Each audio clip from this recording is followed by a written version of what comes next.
Сәлеметсіздер ме қазақ елі? Баршаңызды көктемнің алғашқы күнімен тұспа-тұс келген алғыс айту мерекесімен шын жүректен құттықтаймыз.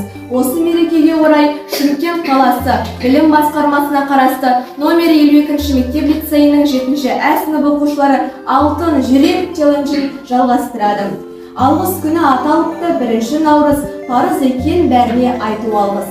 Өмір берген, жан берген, қуат берген, Аллахым айтамылмен шексіз алғыс. Күндіз түні ертелеткен күнімде, әрқашанда нұрын өткен күнімде, ақшаулыға желбіреген апатай, мың алғысын айтар саған күнімде.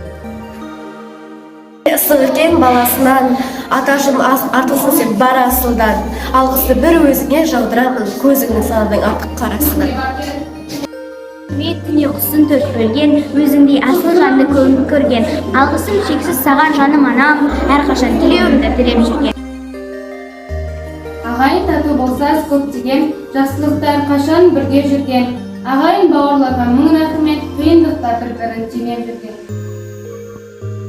Сөзің алғысыл баға жетпес, әр сөзім мың жыл жүрсе дәмі кетпес, шәкіртім баласындай қадірлеген, ұстазым мың алғыстар саған жетпес. Дос сенің бауырым ол сырласым, қиналғанда сырыңды айтар мұңдасым.